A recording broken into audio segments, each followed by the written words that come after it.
കുടുംബത്തിന് മുമ്പിലും നാട്ടുകാരുടെ മുമ്പിലെല്ലാം വളരെ മാന്യനായ ഒരു വ്യക്തി. എന്നാൽ ശരിക്കും അയാളുടെ സ്വഭാവം വളരെ മോശപ്പെട്ടതാണെങ്കിലോ? അങ്ങനെ ഒരു ക്യാരക്ടറിന്റെ കഥ പറയുന്ന ഫാമിലി എന്ന് പറയുന്ന മലയാളം മൂവിയാണ് ഇന്ന് നമ്മൾ നോക്കുന്നത്. അപ്പൊ എല്ലാ അച്ഛന്മാരെ സിനിമാറ്റോഗ്രാഫറിന്റെ പുതിയൊരു വീഡിയോയിലേക്ക് സ്വാഗതം ചെയ്യുന്നു. അപ്പൊ ഇനിയും പറഞ്ഞധികം സമയം കളയുന്നില്ല, നമുക്ക് നേരെ സ്റ്റോറി നോക്കാം.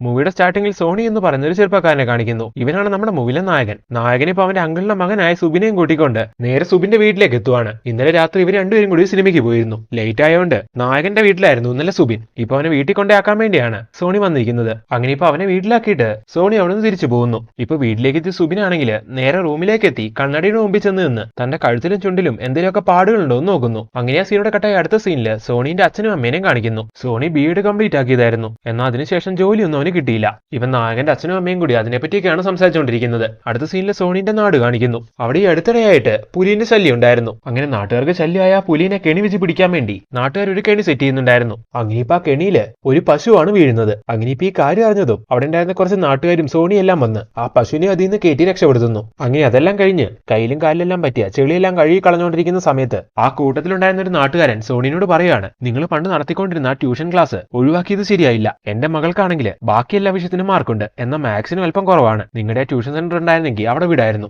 ഇത് കേൾക്കുന്ന സോണി, അതിനെന്താ ചേട്ടന്റെ മകൾക്ക് ഞാൻ സ്പെഷ്യൽ ട്യൂഷൻ എടുത്ത് കൊടുത്താൽ പോലെയും ചോദിക്കുന്നു. അതിന് അയാൾ ഓക്കെയും പറയുവാണ്. അങ്ങനെ ആ സീനോടെ കട്ടായി അന്ന് രാത്രി കാണിക്കുന്നു. ഇപ്പൊ ആ നാട്ടിൽ തന്നെ ഉണ്ടായിരുന്ന ജോർജ് എന്ന് പറയുന്ന ഒരു വ്യക്തിയുടെ വീട്ടില് അയാളുടെ മകള് നീതുവാണെങ്കിൽ ബാഗും പാക്ക് ചെയ്ത് ആരും കാണാതെ അവിടെ നിന്ന് ഇറങ്ങുവാണ്. സംഭവം എന്താന്ന് നോക്കിയിട്ടുണ്ടെങ്കിൽ അവൾ ഒളിച്ചോടുന്നതാണ്. അതിന്റെ അടുത്ത ദിവസം രാവിലെ സോണി ആണെങ്കിൽ അവന്റെ കുടുംബ വീട്ടിലേക്ക് വരുന്നു. ഈ വീട്ടിൽ താമസിച്ചുകൊണ്ടിരുന്നത് നായകന്റെ ഗ്രാൻഡ് പാരന്റ്സും പിന്നെ അവന്റെ അങ്കിളും ആന്റിയും ആയിരുന്നു. അങ്ങനെ ഇപ്പൊ അവിടേക്ക് എത്തിയ നായകനാണെങ്കിൽ ആദ്യം അവന്റെ ഗ്രാൻഡ് ഫാദറിനോട് കുറെ നേരം സംസാരിച്ചുകൊണ്ടിരിക്കുന്നു. ശേഷം അടുക്കളയിലേക്ക് എത്തി ആന്റിനോട് കുറെ നേരം സംസാരിച്ചിരിക്കുകയും അവർക്ക് അവിടെ ഉണ്ടായിരുന്ന ജോലിയൊക്കെ ചെയ്തു കൊടുത്ത് അവരെ സഹായിക്കുകയൊക്കെ ചെയ്യുന്നു. അങ്ങനെ മൊത്തത്തിൽ നമ്മുടെ നായകൻ നാട്ടുകാർക്കും വീട്ടുകാർക്കും എല്ലാവർക്കും ഒരു സഹായിയാണ്, ഒരു സൽസ്വഭാവിയാണെന്നൊക്കെ കാണിക്കുവാണ്. അങ്ങനെ ആ സീനോട് കട്ടെ അടുത്ത സീനില് നായകൻ അന്ന് ആ നാട്ടുകാരന് വാക്ക് കൊടുത്ത പോലെ അയാളുടെ വീട്ടിലേക്ക് അയാളുടെ മകൾക്ക് സ്പെഷ്യൽ ട്യൂഷൻ എടുക്കാൻ വേണ്ടി നായകൻ എത്തുവാണ്. ആ പെൺകുട്ടിയാണെങ്കിൽ മാത്സ് ചെയ്യുമ്പോൾ ചെറിയ ചെറിയ തെറ്റുകളെല്ലാം വരുത്തുന്നുണ്ട്. അതിന് നായകൻ ആദ്യം അവളെ കുറെ വഴക്ക് പറയുന്നു. ശേഷം തൊട്ടപ്പുറത്തുള്ള ആ പെൺകുട്ടിയുടെ അച്ഛൻ ഇതൊന്നും ശ്രദ്ധിക്കുന്നില്ല എന്ന് മനസ്സിലാക്കിയതും നായകൻ പതിയെ ആ പെൺകുട്ടിയുടെ അടുത്തേക്ക് എഴുന്നേറ്റ് എന്ന് അവളെ മോശമായിട്ടൊക്കെ ടച്ച് ചെയ്യുന്നു. ഈ സമയത്താണ് നമുക്ക് മനസ്സിലാവുന്നത് മറ്റുള്ളവരുടെ മുമ്പിൽ നായകനൊരു സൽസ്വഭാവിയാണെങ്കിലും അവന്റെ ക്യാരക്ടർ ഇങ്ങനെ മോശപ്പെട്ടതാണെന്ന്. അങ്ങനെ നായകൻ ട്യൂഷനെല്ലാം എടുത്ത് പോയതിനു ശേഷം ആ പെൺകുട്ടി ഈ കാര്യങ്ങളെല്ലാം ആലോചിച്ച് ഒരുപാട് സങ്കടപ്പെട്ടിരിക്കുന്നതായിട്ട് കാണിക്കുന്നു. അങ്ങനെ ആ സീനോടെ കട്ടായ അടുത്ത സീനില് ആ നാട്ടിലുണ്ടായിരുന്ന ജോർജ് എന്ന് പറയുന്ന വ്യക്തിന്റെ വീട് കാണിക്കുന്നു. അവിടുന്ന് ഒളിച്ചോടി പോയിരുന്ന നീതുവിനെ ഇപ്പൊ അവര് കണ്ടെത്തി തിരിച്ചു കൂട്ടിക്കൊണ്ട് വന്നിരിക്കുവാണ്. അങ്ങനെ മകള് തിരിച്ചു വന്നെങ്കിലും അവൾ അങ്ങനെ വീട്ടിൽ നിന്ന് ഇറങ്ങി പോയോണ്ടും ഈ കാര്യങ്ങളെല്ലാം നാട്ടുകാർ അറിഞ്ഞുകൊണ്ടും ജോർജ് ആകെ സങ്കടത്തിലായിരുന്നു. ആ ഒരു ദേഷ്യവും വിഷമവും എല്ലാം മനസ്സിൽ കിടക്കുന്നുണ്ട്. മകളോട് അയാൾ സംസാരിക്കുന്നൊന്നുമില്ല. അങ്ങനെയിരിക്കുന്ന അതേ സമയം തന്നെ ജോർജിന്റെ മകള് ഇങ്ങനെ ഇറങ്ങിപ്പോയതാണല്ലോ, സോ അങ്ങനെ പോയിട്ട് വന്ന പെണ്ണ് ചീത്തയായിട്ടുണ്ടാവും എന്നുള്ള രീതിയിലുള്ള സംസാരങ്ങളെല്ലാം നാട്ടുകാർ സംസാരിക്കാനും തുടങ്ങുന്നു. കുറച്ചുപേര് ഇത് ജോർജിനോട് ചോദിക്കുന്നുണ്ട്. അങ്ങനെ ഇതുപോലുള്ള അവരുടെ ചോദ്യങ്ങളുടെ മനംനൊന്ത് ജോർജ് വേഷം കുടിച്ചു മരിക്കുന്നു. ആ കുടുംബത്തിന്റെ ആകെയുള്ള ആശ്രയം ജോർജ് ആയിരുന്നു. അയാളുടെ മരണത്തോടുകൂടി ആ കുടുംബം തകർന്നു പോകുന്നു. അടുത്ത സീനിൽ നമ്മുടെ നായകനായ സോണിനെ വീണ്ടും കാണിക്കുന്നു. അവനിപ്പോ ട്യൂഷൻ എടുക്കാൻ വേണ്ടി വീണ്ടും ആ പെൺകുട്ടിയുടെ വീട്ടിലേക്ക് എത്തുവാണ്. ഈ സമയം ജോർജിന്റെ മരിപ്പിന് ആ പെൺകുട്ടിയുടെ വീട്ടുകാരെല്ലാം പോയിരിക്കുമായിരുന്നു. ആ പെൺകുട്ടി മാത്രമേ വീട്ടിലുണ്ടായിരുന്നുള്ളൂ. സോണിന്റെ ബൈക്കിന്റെ സൗണ്ട് കേട്ടതും അയാൾ അവിടേക്ക് എത്തിയെന്ന് മനസ്സിലാക്കിയ ആ പെൺകുട്ടിയാണെങ്കിൽ ഒച്ചയുണ്ടാക്കാതെ വീട്ടിലൊളിച്ചിരിക്കുവാണ്. വീട്ടിലാരും ഇല്ലാന്ന് വിചാരിച്ച് സോണി ആ സമയം തിരിച്ചു പോവുകയും ചെയ്യുന്നു. വീട്ടിലെല്ലാരും ഉള്ളപ്പോ സോണിന്റെ പെരുമാറ്റം അങ്ങനെയാണ്. അപ്പൊ വീട്ടിലാരും ഇല്ലാത്തപ്പോ ആ പെൺകുട്ടിയോട് അവൻ എങ്ങനെ പെരുമാറുന്നുള്ള കാര്യം അവൾക്ക് ശരിക്കും അറിയായിരുന്നു.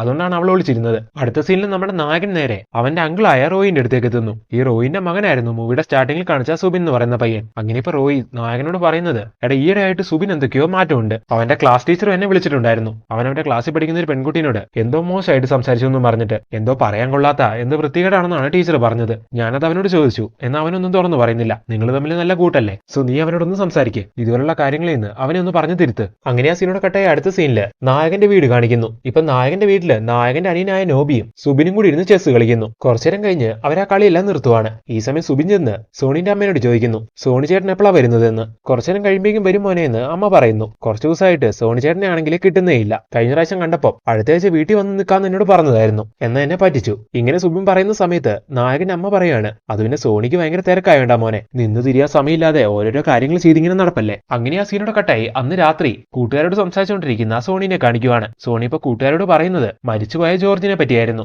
അങ്ങേറെ കുടുംബത്തിന്റെ കാര്യം വലിയ കഷ്ടമാണ്. നീതുവിന്റെ കാര്യം ആലോചിച്ച് മനസമാധാനം കിട്ടാതെയാണ് അയാൾ മരിച്ചത്. അവരെ വീട്ടിലേക്ക് എത്തിപ്പെടാൻ മര്യാദയ്ക്ക് ഒരു വഴി കൂടിയില്ല. സോ നമുക്ക് ആ കുടുംബത്തിനൊന്ന് ഹെൽപ്പ് ചെയ്യണം. അവർക്ക് വന്നു പോകാനായിട്ട് ഒരു വഴി വെട്ടിക്കൊടുക്കണം. ഇത് കേൾക്കുന്ന സമയത്ത് സോണിന്റെ ഫ്രണ്ട്സ്, അതൊരു നല്ല കാര്യമല്ലേ, നമുക്ക് ചെയ്യാം ചെയ്യാന്ന് പറയുന്നു. ശേഷം അവർ ഒളിച്ചോടിപ്പോയ നീതുവിനെ പറ്റി ഇങ്ങനെ സംസാരിക്കുകയൊക്കെ ചെയ്യുവാണ്. നീതു ഒരു വ്യക്തിയുമായിട്ട് പ്രണയത്തിലായിരുന്നു. അവനെ വിശ്വസിച്ച് അവന്റെ കൂടെ ഇറങ്ങിപ്പോയതാണ് അവള്. എന്നാൽ ഇറങ്ങിപ്പോയി കഴിഞ്ഞാണ് അവൾ മനസ്സിലാക്കുന്നത് അവൻ അവളെ ചീറ്റ് ചെയ്യുമായിരുന്നു എന്ന്. അവന് വേറെ ഭാര്യയും കുടുംബം ഒക്കെ ഉണ്ടായിരുന്നു എന്ന്. അങ്ങനെ അതെല്ലാം കഴിഞ്ഞ് കുറച്ച് ലേറ്റ് ആയിട്ടാണ് നായകൻ വീട്ടിലേക്ക് എത്തുന്നത്. ഇന്ന് അവിടേക്ക് എത്തിയ സുബിനാണെങ്കിൽ തിരിച്ചു പോയിട്ടില്ലായിരുന്നു. നായകന്റെ റൂമിൽ ഇപ്പൊ അവൻ ഉറങ്ങി കിടക്കുവാണ്. അങ്ങനെ ഇപ്പൊ ഒന്ന് ഫ്രഷ് ആയിട്ട് നായകൻ ഉറങ്ങാൻ കിടക്കുന്നു. ഈ സമയം നായകൻ വന്നു എന്ന് സുബിൻ മനസ്സിലാക്കുന്നു. അങ്ങനെ ഇപ്പൊ അവൻ കണ്ണു തുറന്ന് നായകനോട് ചോദിക്കുവാണ്, ഈയിടെയായിട്ട് സോണിച്ചേട്ടൻ എന്തിനാ എന്നോട് അകൽച്ച കാണിക്കുന്നതെന്ന്. ഇത് കേട്ടത് സോണി പറയുവാണ്, നിന്റെ സ്വഭാവം ശരിക്കും മാറിപ്പോയെന്ന് നിന്റെ അച്ഛൻ പറഞ്ഞു. നീ നിന്റെ ക്ലാസ്സിൽ പഠിക്കുന്ന പെൺകുട്ടിയോട് എന്തോ മോശമായിട്ട് പെരുമാറിയെന്ന് ഒരു കംപ്ലൈന്റും ടീച്ചർ വിളിച്ച് പറഞ്ഞതായിട്ട് നിന്റെ അച്ഛൻ പറഞ്ഞു. സോണി അങ്ങനെ ഈ കാര്യം പറഞ്ഞതും അവൻ പറയുവാണ്, ഞാൻ അങ്ങനെ മോശമായിട്ടൊന്നും പെരുമാറിയിട്ടില്ല. പിന്നെ ചുമ്മാ നിന്നെ പറ്റി നിന്റെ ടീച്ചർ കുറ്റം പറയില്ലല്ലോ. നീ ഇങ്ങനെയൊക്കെ ചെയ്യുന്നുണ്ടെങ്കിൽ അതൊന്നും ഒട്ടും ശരിയല്ല. ഇങ്ങനെയെല്ലാം പറഞ്ഞ് ഈ സമയം സോണി ആണെങ്കിൽ അവനെ കുറെ വഴക്ക് പറയുന്നു. ഇത് കേട്ടത് സുബിൻ ഒരുപാട് സങ്കടപ്പെടുന്നു. അങ്ങനെ തിരിഞ്ഞു കിടന്നവൻ ആ വിഷമം കൊണ്ട് കരയുവാണ്. അങ്ങനെ ആ സീനോട് കട്ടായി അടുത്ത ദിവസം രാവിലെ പള്ളിയിലേക്ക് എത്തി പള്ളിയിലച്ഛനോട് സംസാരിക്കുന്ന സോണിനെ കാണിക്കുന്നു. നായകനും അവന്റെ ഫ്രണ്ട്സും കൂടി ജോർജിന്റെ വീട്ടിലേക്ക് അവർക്ക് വഴി വെട്ടി കൊടുക്കാനൊക്കെ തീരുമാനം എടുത്തായിരുന്നല്ലോ. അതിനെപ്പറ്റിയാണ് ഇപ്പൊ അച്ഛനോട് പറയുന്നത്. ശേഷം നായകൻ ഒരു സന്തോഷ വാർത്തയും കൂടി പറയുന്നു. നായകൻ അവിടെ അടുത്തുള്ള സ്കൂളിൽ അധ്യാപകനായിട്ട് ജോലി കിട്ടി. അടുത്ത മാസം ജോയിൻ ചെയ്യണം. അങ്ങനെ ആ സീനോട് കട്ടായി അവിടെ നിന്ന് ഒരു കുറച്ച് ദിവസത്തിന് ശേഷം കാണിക്കുന്നു. ഇപ്പൊ നായകന്റെ കുടുംബ വീട്ടില് ഈസ്റ്റർ സെലിബ്രേഷൻ നടന്നുകൊണ്ടിരിക്കുകയാണ്. ഇപ്പൊ വൈൻകുപ്പി വെക്കാൻ വേണ്ടി നായകന്റെ അങ്കിളുടെ ഭാര്യയായ റാണി ചായ്പിലേക്ക് എത്തുന്നു. അങ്ങനെ അവിടുത്തെ ഡോറ് തുറന്നതും അവിടുന്ന് സോണിയും അലീന എന്ന് പറയുന്ന ഒരു പെണ്ണും പെട്ടെന്ന് പുറത്തേക്ക് ഇറങ്ങി പോകുന്നു. സോണിന്റെ അച്ഛന്റെ സഹോദരന്റെ മകളായിരുന്നു ഈ അലീന. അവരെ രണ്ടുപേരും അങ്ങനെ ഒരു സാഹചര്യത്തിൽ കണ്ടപ്പം റാണി അകവല്ലാതായി. നിങ്ങളോട് എന്ത് ചെയ്യുമായിരുന്നു എന്ന് ഈ സമയം റാണി ചോദിക്കുന്നുണ്ട്. അത് പിന്നെ ഞങ്ങളോട് വൈൻകുപ്പി എടുക്കാൻ വേണ്ടി വന്നതായിരുന്നു എന്നും പറഞ്ഞ് നായകൻ ആ സാഹചര്യം ഡീൽ ചെയ്യുന്ന അതേ സമയം അലീനയാണെങ്കിൽ ഒന്നും മിണ്ടാതെ പെട്ടെന്ന് അവിടുന്ന് പോവുകയാണ്. ഈ സമയം റാണിക്ക് എന്തോ ഡൗട്ട് അടിക്കുന്നുണ്ട്. അടുത്ത ദിവസം റാണിയാണെങ്കിൽ സുബിന്റെ അമ്മയായ ജയനോട് ഈ കാര്യങ്ങൾ ഷെയർ ചെയ്യുന്നു. ചേച്ചി എനിക്ക് ഉറപ്പാണ് അവിടെ എന്തോ മോശമായിട്ട് നടന്നിട്ടുണ്ട്. സോണിനെ പറ്റി ഇങ്ങനെ ആരും ഇതുവരെ പറഞ്ഞിട്ടില്ല. അതുകൊണ്ട് അത് നിനക്ക് തോന്നിയായിരിക്കും എന്നും പറഞ്ഞ് ജയ റാണീനെ സമാധാനിപ്പിക്കുന്നു. നിനക്ക് തോന്നിയത് ഒരു തെറ്റിദ്ധാരണയാണെങ്കിൽ അതിന്റെ പേരില് സോണി മോശക്കാരനാവും. അതുകൊണ്ട് ഇനി അത് ആരോട് സംസാരിക്കാനും നിൽക്കണ്ടെന്ന് ജയ പറയുന്നുണ്ട്. അങ്ങനെ ആ സീനോടെ കട്ടായ അടുത്ത സീനില് അവിടെ അടുത്തുള്ള ഒരു തോട്ടിൽ മീൻ പിടിച്ചുകൊണ്ടിരിക്കുന്ന സോണിന്റെ അനിയൻ നോബിനെ കാണിക്കുന്നു. ഇപ്പൊ അവിടെ കൂടി പോവുമായിരുന്ന സോണി ഇവനെ കണ്ടിട്ട്, എടാ ഞങ്ങൾ മരിച്ചുപോയ ജോർജേട്ടന്റെ വീട്ടിലേക്ക് വഴി വെട്ടി കൊടുക്കാൻ പോവാ, നീ വരുന്നുണ്ടോ എന്ന് ചോദിക്കുന്നു.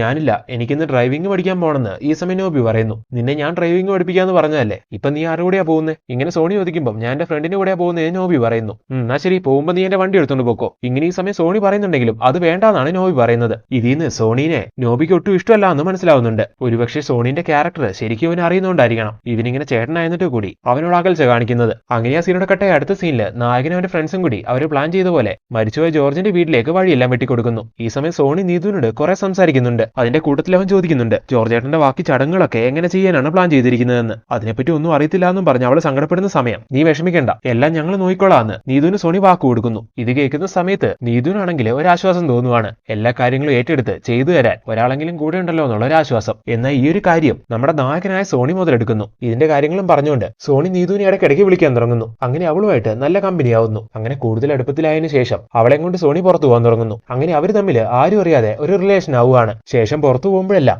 സോണി നീതുവിനോട് റൊമാൻസ് എല്ലാം ചെയ്യുമായിരുന്നു. അങ്ങനെ കുറെ ദിവസങ്ങൾ കഴിഞ്ഞു പോവാണ്. അങ്ങനെ ഇരിക്കുന്നൊരു ദിവസം നമ്മുടെ നായകനാണെങ്കിൽ സുബിന്റെ വീട്ടിലേക്ക് വരുന്നു. എന്നിട്ട് സുബിനെയും കൂട്ടിക്കൊണ്ട് ചുമ്മാ ഒന്ന് പുറത്തേക്ക് പോവാണ്. അങ്ങനെ പോകുന്ന സമയം ആളൊഴിഞ്ഞൊരു സ്ഥലത്ത് ബൈക്ക് നിർത്തി അവിടെ വെച്ച് സുബിനോട് സോണി മോശമായിട്ട് പെരുമാറുന്നു. ഇതിന്ന് സോണിക്ക് ആണെന്നോ പെണ്ണെന്നോ ഇല്ലാതെ ഇത്തരത്തിലുള്ള വികാരങ്ങൾ ഉണ്ടാവാറുണ്ടെന്നും അത് സ്വന്തം കുടുംബത്തിൽ നിന്നാണെങ്കിലും പുറത്തുനിന്നാണെങ്കിലും അവനത് അവരോട് പ്രകടിപ്പിക്കാറുണ്ടായിരുന്നു നമുക്ക് മനസ്സിലാവുന്നുണ്ട്. അങ്ങനെ ആ സീനോടെ കട്ടായ അടുത്ത സീനില് സോണിന്റെ അച്ഛന്റെ സഹോദരനെ കാണിക്കുന്നു. ഇവരൊരു കന്യാസ്ത്രീയാണ്. അവരിപ്പോ സോണിന്റെ വീട്ടിലേക്ക് എത്തിയിരിക്കുകയാണ്. സോണിക്കൊരു വിവാഹാലോചനയായിട്ടാണ് അവർ വന്നിരിക്കുന്നത്. അങ്ങനെ ഇപ്പൊ ആ കാര്യങ്ങളെല്ലാം സംസാരിച്ചു കഴിഞ്ഞ് രാത്രി അവര് മഠത്തിലേക്ക് തിരിച്ചു പോകാൻ തുടങ്ങുവാണ്. ഈ സമയം നായകനാണ് കാറിൽ കൊണ്ടയാക്കാൻ പോകുന്നത്. അങ്ങനെ തിരിച്ചു പോയിക്കൊണ്ടിരിക്കുന്ന സമയത്ത് നായകനോട് അവർ പറയുവാണ്, ഇതുവരെ നീ ഒരുപാട് തെറ്റുകൾ ചെയ്തിട്ടുണ്ട്, അതുകൊണ്ട് നീ പള്ളി വന്ന് ഒന്ന് കുമ്പസാരിക്കണമെന്ന്. അവർ ഈ സംസാരത്തിൽ നിന്ന് സോണിനെ പറ്റിയുള്ള എല്ലാ കാര്യങ്ങളും ഇവർക്ക് നന്നായിട്ട് അറിയാമെന്ന് മനസ്സിലാവുന്നു. അങ്ങനെ സീനോട് കട്ടായ അടുത്ത ദിവസം നായകന്റെ അച്ഛന്റെ സഹോദരിയായ കന്യാസ്ത്രീ അവരുടെ കുടുംബ വീട്ടിലേക്ക് വന്നിരിക്കുന്നതാണ് അച്ഛനെ കാണാൻ വേണ്ടി. അങ്ങനെ അതെല്ലാം കഴിഞ്ഞ് അവര് വന്ന് റാണിയോട് സംസാരിക്കുന്നു. അന്ന് നായകനെ ആ പെൺകുട്ടീനെ ചായ്പി വെച്ച് കണ്ടത് ഈ റാണി സുബിന്റെ അമ്മയായ ജയനോട് പറഞ്ഞിരുന്നല്ലോ.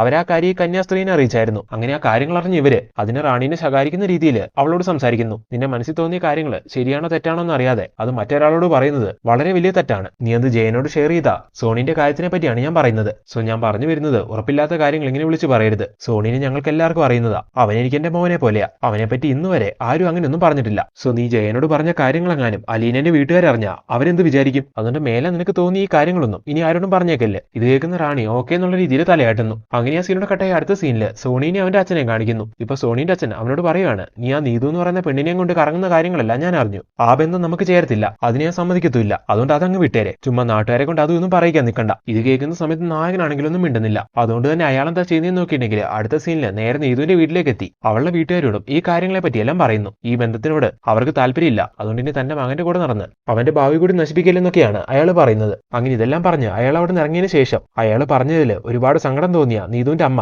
ഈ കാര്യം കൊണ്ട് നീതുവിന് ഒരുപാട് തല്ലുന്നു. അങ്ങനെ അവിടുന്ന് 2-3 ദിവസം കഴിഞ്ഞ് പുറത്തു വെച്ച് സോണി നീതും വീണ്ടും കാണുന്നു. അപ്പൊ നീതു സോണിയോട് ചോദിക്കുവാണ്, നീ എന്നെ സഹായിക്കാൻ വേണ്ടി എന്റെ കൂടെ നിന്നിട്ട് ഞാൻ കാരണം നിനക്കും കൂടി ചീത്ത പേരായല്ലേ? ഇത് കേൾക്കുന്ന അവനാണെങ്കിൽ ഞാനാകെ ബ്ലാങ്കാ നീതു, എനിക്ക് എന്ത് ചെയ്യണമെന്ന് അറിയത്തില്ല, എനിക്ക് നിന്നെ സ്വന്തമാകണമെന്നുണ്ട്, പക്ഷെ അതിന് എന്റെ വീട്ടുകാർ സമ്മതിക്കുന്നില്ല എന്നൊക്കെ പറഞ്ഞ് സങ്കടപ്പെടുന്ന രീതിയിൽ അവളെ കെട്ടിപ്പിടിക്കുന്നു. അങ്ങനെ ആ സീനോടെ കട്ടായ അടുത്ത സീനിൽ കാണിക്കുന്നത് തന്റെ അച്ഛന്റെ സഹോദരിയായ ആ കന്യാസ്ത്രീ പറഞ്ഞിട്ട് നായകൻ പള്ളിയിലേക്ക് എത്തുന്നതും പള്ളിയിലച്ഛന്റെ പ്രാർത്ഥന എല്ലാം കേൾക്കുന്നതുമാണ്. ശേഷം അവൻ അച്ഛനോട് കുമ്പസാരിക്കുകയും ചെയ്യുന്നു. അങ്ങനെ പാപങ്ങളെല്ലാം തീർത്ത് അതിനുശേഷം ആ കന്യാസ്ത്രീ പറഞ്ഞ പോലെ, അതായത് അവർ കൊണ്ടുവന്ന ആലോചനയ്ക്ക് അവൻ ഓക്കെ പറഞ്ഞ് ആ പെണ്ണിന്റെ വീട്ടിൽ പോയി ആ പെണ്ണ് കാണുകയും ചെയ്യുന്നു. അങ്ങനെ പെണ്ണിനെ സോണിക്ക് ഇഷ്ടാവുന്നതുകൊണ്ട് അവർ ആ വിവാഹം അർപ്പിക്കുകയും ചെയ്യുന്നു. അങ്ങനെ ആ സീനോടെ കട്ടായി അവിടുന്ന് ഒരു കുറച്ച് ദിവസത്തിന് ശേഷം കാണിക്കുന്നു സോണിക്ക് അവിടെ അടുത്തുള്ള ഒരു സ്കൂളിൽ അധ്യാപകനായിട്ട് ജോലി കിട്ടിയെന്ന് പറയുന്നുണ്ടായിരുന്നല്ലോ. ഇപ്പൊ സോണി അവിടേക്ക് എത്തി ആ ജോലിയിൽ ജോയിൻ ചെയ്യുന്നു. അങ്ങനെ ഇപ്പൊ ആ സ്കൂളിലെ PT മീറ്റിംഗിൽ വെച്ച് പുതിയതായിട്ട് ആ സ്കൂളിലേക്ക് ജോയിൻ ചെയ്ത അധ്യാപകനായ സോണിനെ പ്രിൻസിപ്പാള് എല്ലാ കുട്ടികൾക്കും പരിചയപ്പെടുത്തി കൊടുക്കുന്നു. ഈ സമയം അവിടെ പെട്ടെന്ന് മഴ പെയ്യുവാണ്. അപ്പൊ കുട്ടികളെല്ലാം ഓടി വരാന്തേ കയറുന്ന സമയം ആ കൂട്ടത്തിൽ മഴ നനയാതെ സോണി അവരുടെ കൂടെ കയറി നിൽക്കുന്നു. സ്വന്തം കുടുംബത്തിലെ കൂടപ്പിറപ്പുകളോട് പോലും അത്രയ്ക്ക് മോശമായിട്ട് പെരുമാറുന്ന സോണി ഇനി സ്കൂളിലെ കുട്ടികളോട് എങ്ങനെയായിരിക്കും പെരുമാറുന്നതെന്ന് നമുക്ക് ഊഹിക്കാൻ പറ്റും. അങ്ങനെ ഈ ഒരു കാര്യവും പറഞ്ഞുകൊണ്ടാണ് ഈ മൂവി എൻഡ് ചെയ്യുന്നത്. സോ ആട്ടുംതോലിട്ട ഒരു ചെന്നായന്റെ കഥ പറയുന്ന ഒരു മൂവിയായിരുന്നു ഇത്. ആട്ടുംതോലിട്ട ചെന്നായ, അതായത് ആ പകൽമാന്യൻ മറ്റാരുമല്ല നമ്മുടെ സോണിയായിരുന്നു. അപ്പൊ മച്ചന്മാരെ എങ്ങനെയുണ്ടായിരുന്നു ഈ മൂവി? നിങ്ങൾക്ക് എല്ലാവർക്കും ഈ മൂവി ഇഷ്ടമായോ? ഈ മൂവിനെ പറ്റി നിങ്ങൾക്ക് തോന്നിയ കാര്യങ്ങൾ തീർച്ചയായിട്ടും കമന്റ് ബോക്സിലൂടെ ഞങ്ങളെ അറിയിക്കണം. പിന്നെ ഞങ്ങൾ ചെയ്യുന്ന ഇതുപോലുള്ള പുതിയ പുതിയ വീഡിയോസ് നിങ്ങൾക്ക് ഇഷ്ടമാവുന്നുണ്ടെങ്കിൽ ഞങ്ങളുടെ ചാനൽ സബ്സ്ക്രൈബ് ചെയ്ത് ഞങ്ങളെ സപ്പോർട്ട് ചെയ്ത് കൂടെ നിൽക്കണം. Then see you next video. Thank you so much.